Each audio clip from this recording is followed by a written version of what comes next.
everybody, it's Christina from Pretty Distressed. In today's video, I'm gonna be doing a furniture makeover with a new sprayer to me. It's airless, cordless. It's very cool, but there was a lot of learning I had to do along the way, and I'm not gonna leave any of it out. So if you wanna see this dresser makeover, just keep watching.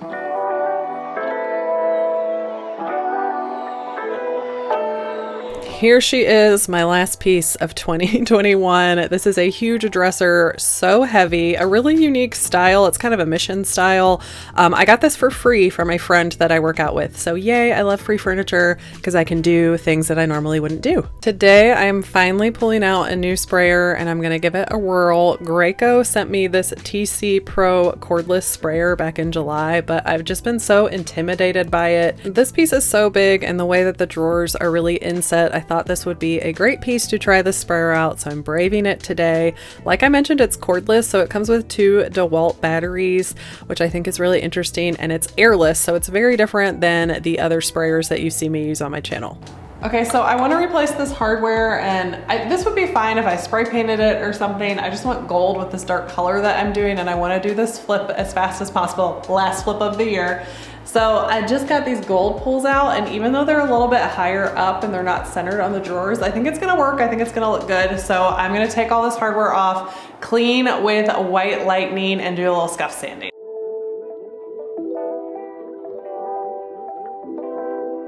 I rinsed everything with some clean water, filled some dings with some wood epoxy, and then I'm wheeling my piece out of the way so I can set up my spray tent. This piece is a little bit too big for my spray tent, but we're gonna make it work. When I was cleaning, this piece was not a bleeder, so I'm just gonna give it a scuff sand to help my paint stick a little bit better.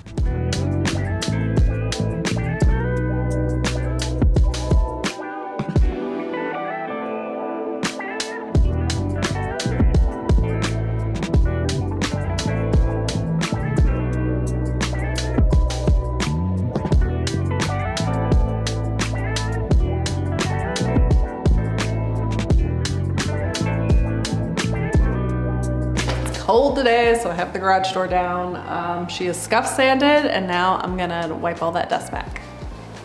And then I used my Dixie Belle Boss in Clear just to spot prime some of the areas where I made repairs and the finish came off. And the last thing I'm gonna do is tape up my hinges to protect them. So you have to flush out this sprayer the very first time you use it. So I'm just following the directions and using some water to flush it out. And now I'm going to add my paint to my container for the sprayer. I always strain my paint so you don't get any bits or gunks stuck in your gun that's going to clog it up. The color I'm using today is Stormy Seas, and it's so beautiful. It's like a deep gray, but it has green and blue undertones. So it's really, really pretty. I'm adding just a little bit of water because I have sprayed this paint before and I'm really comfortable with a certain consistency when I'm spraying it. You don't technically have to add water. This sprayer will work without it. So just play around with it and see what works best for you. So now that my paint's ready, I'm going to add the cap on and attach this to my sprayer. This sprayer has a lot of steps that you have to do before you spray. So I'm going to prime the pump. So I'm going to put it in this down position and I'm going to squeeze all the air out. So when I see material coming up in this vacuum valve seal, I'm going to shut it. And then I'm going to aim it in like a waste basket. I'm just using this box. Nothing comes out. You're just priming the pump. You turn the spray tip backwards and you prime it for about 10 seconds. Then you turn it to the spray setting. You turn the tip forward and then you get out any air again that may have gotten into your bag. If you have any air in your bag, your sprayer will not spray, which I learned when I went to go do my test sprays on my cardboard. So I just went back and repeated that whole process, and then I got it to spray the next time.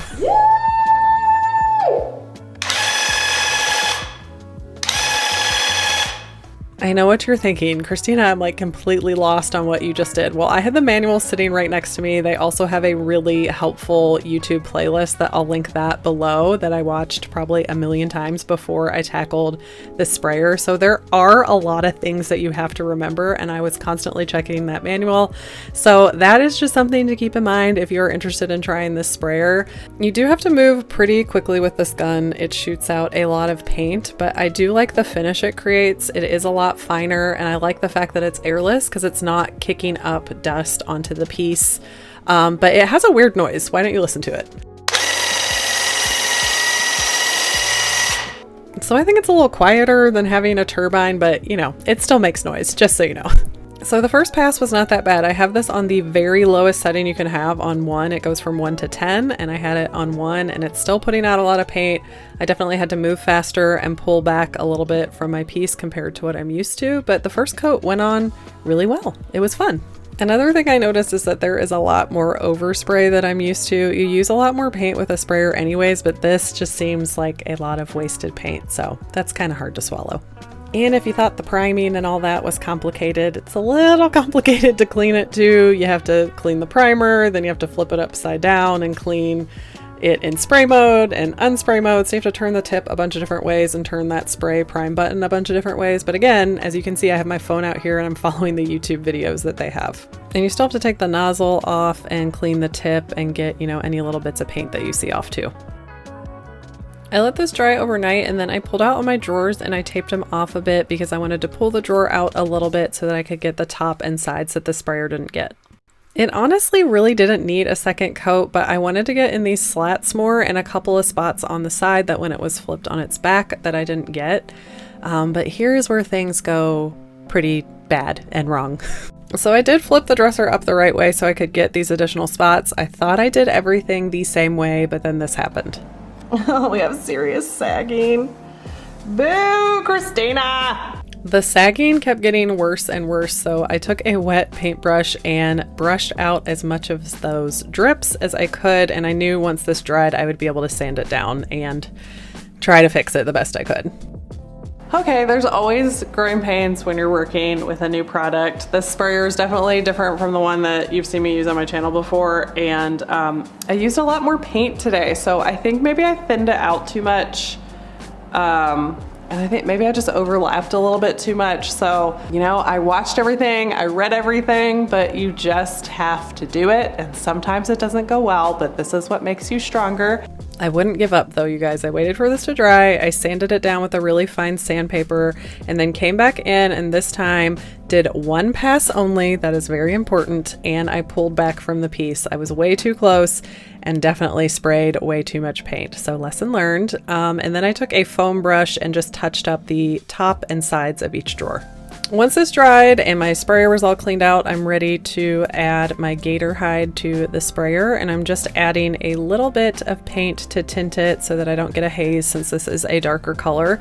And I'm going to change out my spray tip. This one is a little bit finer, so I think it's going to work better for top coat.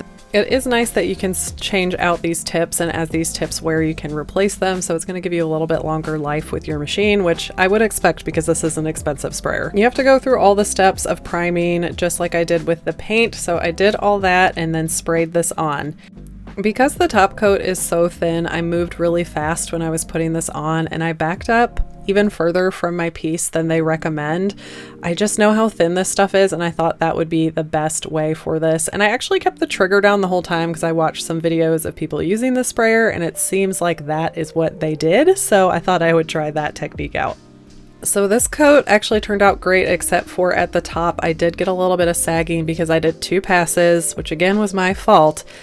But another thing I realized when I went to go clean out my gun at the end of spraying both of these top coats is that I had it set at a level 10 instead of a level 1.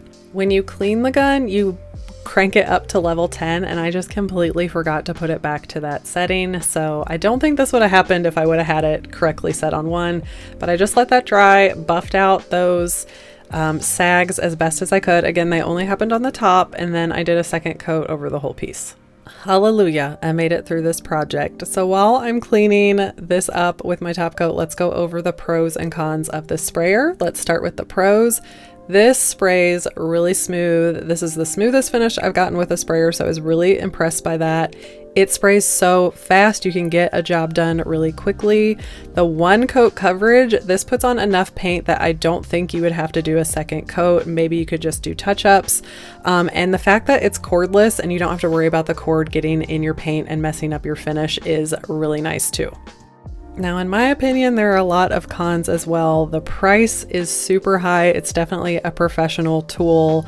I think it has a complicated setup and cleanup versus other sprayers that I've used, and it uses a lot of paint. I mean, sprayers use a lot of paint, but this one uses a lot of paint, and I just don't think this one is the best for beginners. This is definitely a step-up sprayer for someone who has used an intro-level sprayer before. Okay, we still have to finish this off, so once it is dry, I am adding my new hardware. I got these gold pools off of Amazon. They were really affordable, and I love the way they look with the color. And the last thing I'm going to do is pull the tape off of my hinges and protect the area around it, and then I'm going to grab my gold gilding wax and gild these up to match the hardware. This takes 4 hours to dry, and then after 12 hours you can come back in and buff away any excess. Okay, I'm gonna get this all set up for staging, and I just want to remind you, what doesn't kill you makes you stronger. I definitely didn't do everything right in this project, but I learned a lot of stuff along the way, and I'm not throwing this sprayer out. I'm gonna try it again. I'm gonna try to perfect it. I love a challenge, and this piece is not perfect, but it's definitely still really pretty, and I'm excited to have it find a new home. So that's my inspirational speech, but let's get to what you're really here for. Here's the before, and here is the after.